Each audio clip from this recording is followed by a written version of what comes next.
So the Oklahoma City Thunder are definitely on the right trajectory. Shai Gilgeous-Alexander is turning into a superstar. Jalen Williams was runner-up for Rookie of the Year. Chet might win Rookie of the Year this upcoming year. They got a great supporting cast. They got a good coach. They're definitely doing all right. But lest we forget in the early 2010s, when the Oklahoma City Thunder took the NBA by storm. They drafted 3 MVPs 3 years in a row, drafted a whole host of other role players that were solid, and they couldn't get a championship to show for it.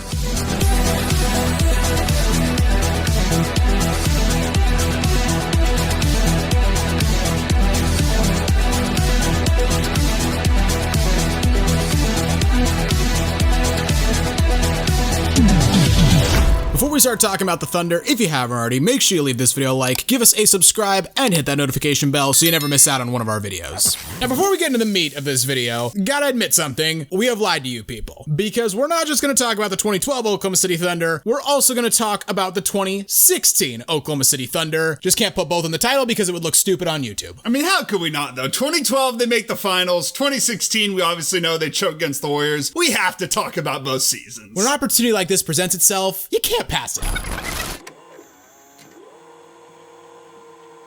Alright, before we start hating on them though, let's give them their flowers. Because the Oklahoma City Thunder went from one of the worst teams in the NBA in 2008-2009, their first year in Oklahoma City by the way, to the NBA Finals in basically 3 seasons. And they did it, like you said, by drafting 3 straight MVPs in a row. Literally, you can't do better in the draft than that. Yeah, most teams, they don't draft an MVP in like 30 years. And they did it 3 years in a row. That's absolutely insane. KD with the 2nd pick in 2007. They drafted Russ with the 4th pick in 2008. And then Harden with the 3rd pick in 2009. Just insane. And also, they picked up Serge Ibaka with a late 1st round pick. They drafted Eric Bledsoe. They did trade him. But they also drafted Reggie Jackson in 2011. And they drafted Steven Adams in 2013. Like, this 6-year stretch of drafting, the best all time, and I don't think it's close. The second best, I think, is Golden State. And the Thunder just blow them out of the water. Sam Presti's just that guy. I don't know what he does for scouting, what crystal ball he's got, but this dude is just a genius when it comes to it. He knows exactly what he's doing. He does. So 2008, 2009, they're terrible, whatever, fine, who cares. 2010 though, literally they made the playoffs out of nowhere. I don't remember anyone thinking the Thunder had any chance in hell of making the playoffs, and you know what? They gave the Lakers a hell of a battle in the 1st round. Yeah, they won 50 games that year. The West was just so stacked where you win 50 games, you barely make the playoffs. Typical Western Conference. Yeah, and they did. They pushed the Lakers to 6. Pau Gasol had to clutch the game in game 6. Or else there'd be a game 7. Yeah, that was a super close series. And the Lakers, they won the title that year, but they were like, okay, these boys are coming. They are coming. And they got better next year. 2011, they were the 4th seed, made it all the way to the conference finals, only lost to Dallas 2 straight years. They got bounced by the eventual NBA champion. So going into 2011, 2012, I think a lot of people were like, okay, Oklahoma City's gonna be real damn good.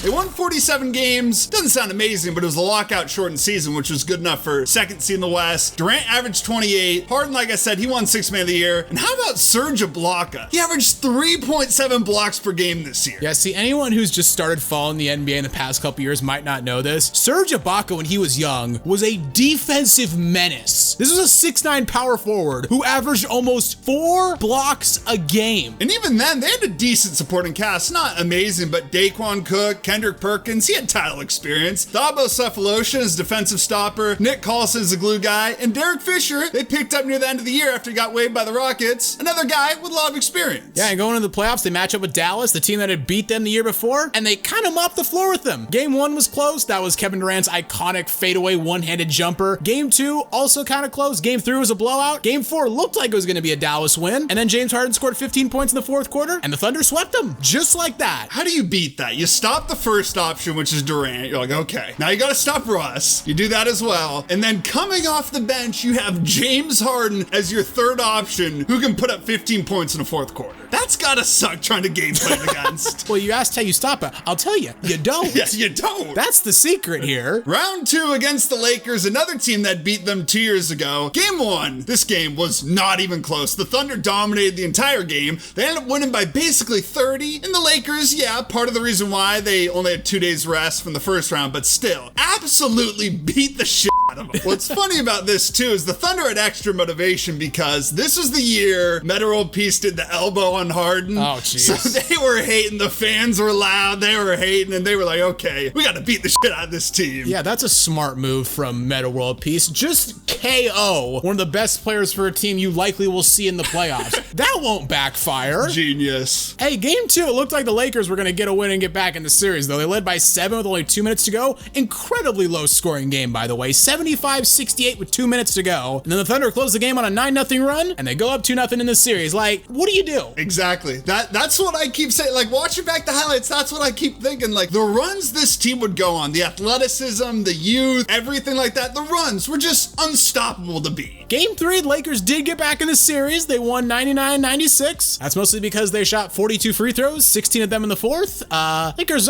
not normally known for shooting a lot of free throws in playoff games, so, you know, we can let this one slide a little bit, I guess. I was surprised that happened. I think Kobe had like half his points from the free throw line. That doesn't sound like Kobe. I've never seen that happen before. Game 4, it felt like the Lakers, okay, they're going to even this series up. They're up 13 points with 8 minutes to go. Just close it out. You're in Staples Center. But no, the Thunder go on a 25-9 run to take game 4, 103-100, and Durant hit a clutch 3 at the end of this game to win it for him. Yeah, this was the point, I think, where a lot of people were like, this Thunder team plays so far beyond their years, because these guys were all young, and they're going on the road to LA against Kobe Bryant, and then go on, like you said, a 25-9 run to end the game. I mean, they just weren't afraid of anything. KD, Russ, Harden, they're not fearing Kobe. They don't care. They didn't care in game 5. I mean, this game was close for a while, and then the Thunder pulled away. This game is notable, though, because it includes one of my favorite plays in NBA history, which is Russ's iconic flip shot. Like, everything about this play is awesome. The crowd is already going crazy. He gets a steal. The crowd starts going crazier. He hits this insane flip shot. I just love, he's looking back. He's waiting for it to go in, and it goes in, and then it's Russ. So he starts, Russ firing up, swinging his arms everywhere. And my favorite part of it is they show Kobe's reaction after the whole thing, and he's just got the face of my time is done. Yeah, Kobe knew it's like, this ain't the same league anymore. These young boys are something else. And that brought us to the Western Conference Finals against the experienced San Antonio Spurs. The series didn't start out great for the Thunder. They go down 0-2, but they come back to OKC. They win game 3 and 4. In game 5, this is when this Thunder team really arrived, and they were like, okay, we're legit. Yeah, I mean, they led by 13 midway through the fourth in San Antonio, and the Spurs respond. They cut the lead all the way down to 2, but James Harden hits a step back 3 with 30 seconds left, and the Thunder prevail. And like you said, you can shut down KD, you can shut down Russ, and then there's James Harden. He hit him with the step back 3 before he made it famous. Game 6, though, the Spurs did not just lay down and die. They went into OKC. They took an 18-point lead with 2 minutes left in the first half, but the runs this team went on. Spurs got boat raced in the second half. The second half, they outscored the Spurs 59-36, win by 8, and they advance to the NBA Finals. In their 4th year in Oklahoma City. I hated Thunder fans so much during this era because the Blazers have been suffering for 30 years. Trying to get back to an NBA Finals. I guess it was 20 years at the time this happened, but the Blazers had been suffering, and Thunder fans had their team for 4 years, and basically all they knew was success. Yeah, but to be fair, the heartbreak we'll talk about soon, I guess kind of makes up for it. Yeah, I wouldn't wish that on anyone. Going in the NBA Finals against Miami, the Thunder, they weren't overwhelming favorites, but they definitely were still considered the favorite, even though they had barely any playoff experience. And in game 1, I mean, they were winning up to this point, and they just kept winning. This game was actually pretty close for the most part. It was a 1-point game headed into the 4th. And then again, Thunder dominate the 4th quarter. They win by 11. Durant gives you 36. Russ gives you 27. What more can you ask for? Yeah, I remember thinking, I was a big Heat hater at the time because this is LeBron's first year there. I was a big Heat fan at the time. Yeah, I was hopping on the hate bandwagon. I'm like, okay, LeBron's gonna lose in the finals again. Oh, how times have changed. Yeah, changed a lot. But game 2, the Heat come out swinging. They led 18-2 early in the first quarter. The Thunder cut the lead down. They went on an insane run, but Durant missed his chance to win the game, and LeBron sealed the line. And can you blame Russ for this game? I guess he was pretty young, but he shot 10 of 26 from the field this game, and he got called out by Magic Johnson, who called this the worst performance by a point guard in an NBA Finals. Okay, look, that's harsh from Magic. You look at Russ's stat line, 27 points, 8 boards, 7 assists, that all looks great. 10 of 26 doesn't look that good, but to call it the worst performance performance from a point guard in NBA Finals history, that's a bit much. He wasn't great. It was one of those Russ games where he shoots way too much, but it was not the worst performance in NBA history. Still bad though. Yeah, I get it, Magic. Like, you came in the league, your first finals, balled the hell out and everything, but not everyone's like that. Not everyone's Magic Johnson, believe it or not. Yeah, give the kid a little bit of a break. Going on to Miami for games 3 and 4, these games both came down to the wire. Game 3, the Heat held off the Thunder 91-85. KD, again, was awesome. Russ was just kind of okay, but this is the point in the series where James Harden just vanished, never to return. Game 4, the Thunder got off to a great start. They're leading by 15 in the first quarter, but the Heat eventually responded, and this was the iconic LeBron cramp game, which I always just had to laugh watching like... Cramp.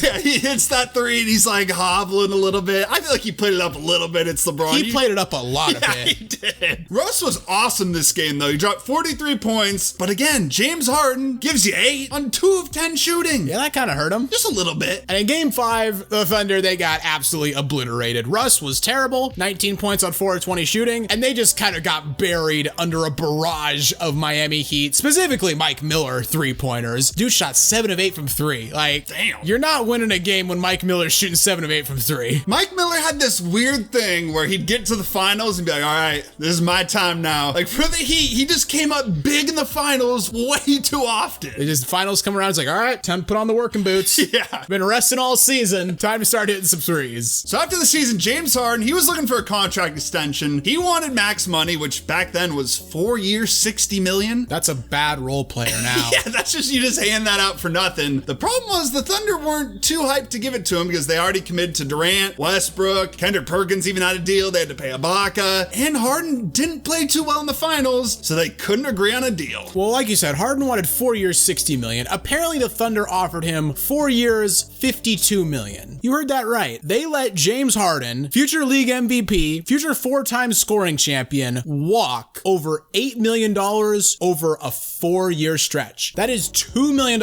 extra per year. They let him walk over that. That's how cheap their owner was at the time. Well, at least they got a haul back for him, right? They got nothing back for him. Yeah, they got Kevin Martin, who stayed there for like a year. Jeremy Lamb didn't really turn into much. 2 first-round picks. One of them became Steven Adams. So basically, they traded away James Harden and got Steven Adams back. I love Steven Adams, and that's a horrible haul.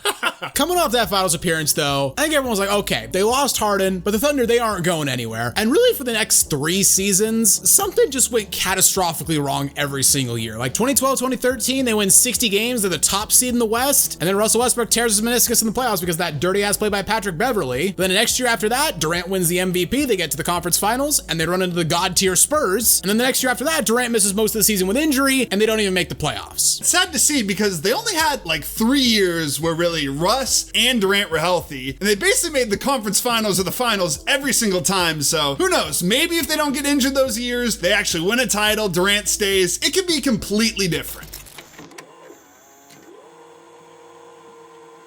But that brings us to 2016. Like I said before, Thunder, they were coming off a 45-37 season where they missed the playoffs. This was the first year under new coach Billy Donovan, though. And the Thunder, they weren't amazing. They won 55 games. They were the 3rd seed in the West, but they kind of just flew under the radar because the Warriors were gunning for 73, and they eventually got 73, and the Spurs weren't far behind them. They won 67 games, too. So the top 2 seeds in the West had 73 wins and 67 wins. That's not fair. Like 55 wins, I'm pretty sure that's what the Nuggets basically got this year, and they were the first seed, won the title. 73 wins, obviously that's the record. And then that Spurs team, they won 67 games, went 40-1 at home. If you're the Thunder, you gotta be like, this ain't fair. We finally get all our guys back, and we got these 2 behemoths to deal with. Exactly. In the playoffs, round 1, they're matched up against their old friend, the Dallas Mavericks, but this was not the same Dallas Mavericks team. You had an old-ass Dirk, you had a washed Aaron Williams, you had a post-Achilles Wesley Matthews. Hey, they won a game this time, though. Okay, so that's a little bit better. They won game 2 after Steven Adams' tip at the buzzer was just a little bit too late. Other than that, the Thunder won every single game by double figures. One of the things I remember about this series is Mark Cuban, I think it was before game 5, said, the Thunder only have one superstar, and that was Kevin Durant. Funny thing about that, Kevin Durant was complete shit this series, and Russell Westbrook actually balled out this series. Oh, Mark, you do it to yourself. Round 2 against San Antonio, and look, as good as the Thunder were, they were heavy heavy underdogs against the Spurs. And in game 1, they got bulldozed, 124-92. That'll happen when you let the Spurs shoot over 60%. Yeah, I remember LaMarcus in game 1. Game 2 even more so, but game 1, he was just balling out. For some reason, LaMarcus early on in the playoff series, we saw in 2014 against the Rockets, he can get hot and just ball the hell out. Game 2, like you said, Spurs got 41 from LaMarcus, but Russ and KD go for 29 and 28 respectively, and they get out of San Antonio with a win, a place the Spurs had only lost, like you said, one time all year, and that was to the 73-win Warriors. So the Thunder got the win, albeit not without some controversy. Jesus Christ, refs, how the f do you miss that? Pretty insane, but you go back to Oklahoma City, Kawhi Leonard was not messing around, put in 31 points, they retake the series lead. KD had 26 on 10-18 shooting, but Russ was bad. 31 points? That sounds pretty good, but it took him 31 shots to get that. Oof.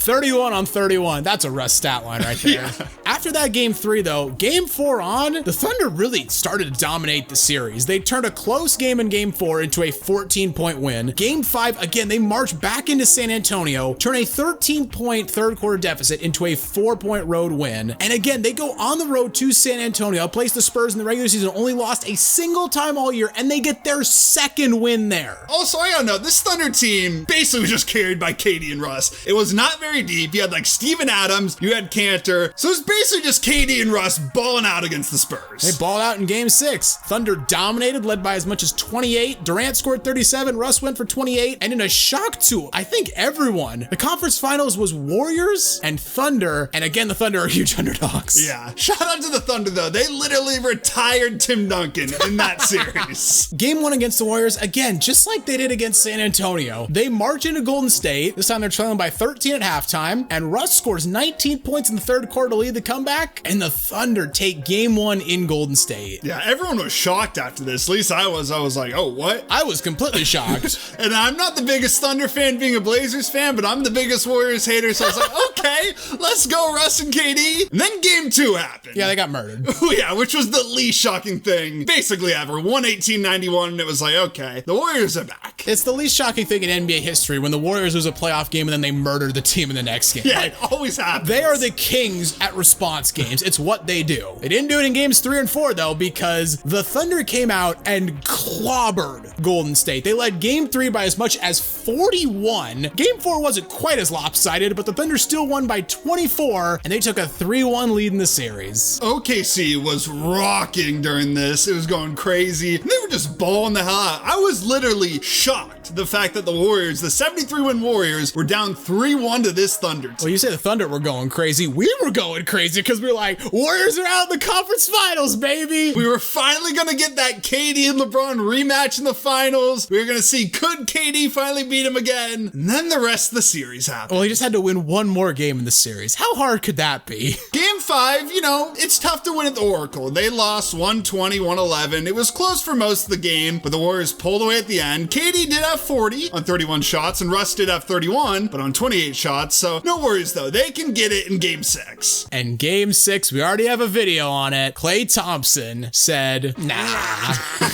He literally he took over. He did? He put the team on his back. I mean, the Thunder controlled this game for the most part. It was only really in the 4th when Klay started to just cook him. Scored 19 points, hit 5 threes, including the shot that put them up for good. Just a devastating loss for the Thunder. Can't imagine being a Thunder fan. You had Steph have his amazing game that we made the video on earlier in that year. And then this, you think you're finally going back to the finals, and Klay just puts a dagger in your heart. And down the stretch of this game, KD and Russ were bad, and they looked visibly shook. Like the Warriors, they always look calm under pressure. The Thunder did not look calm under pressure. Game 7, they started out a bit better though. They had a 13-point lead in the second quarter. It was a 6-point lead at halftime, but y'all know what happens next. The third quarter Warriors came out and outscored the Thunder 29-12. Death, taxes, and the third quarter Warriors. Steph balled out in this game. He hit that shot at the end. Oh my God, I don't even know what to say. We hate the Thunder, and this was so painful for us. Yeah, it was painful for us. So they lose 96-88 in game 7. Warriors are off to their second straight NBA finals. And after the playoffs, the Thunder actually make an incredible trade. They ship off Serge Ibaka to Orlando for Victor Oladipo and the pick that would become Domantas Sabonis. But their chances of ever getting back for the finals were dealt a lethal blow when KD decided, I'm gonna trade Oklahoma City for the Bay Area. Okay, when you say it like that, I can kind of see where he's coming from. Stop it. But the fact that he joined a 73-win team that he just blew a 3-1 lead to in the conference finals. Pathetic. Yeah, that was awful. They did get Russ to re-sign, even though it wasn't the end of his contract. He had one more year, but he's like, you know what? I'm gonna commit to OKC. But God, no one else in the NBA had any chance after KD went to the Warriors.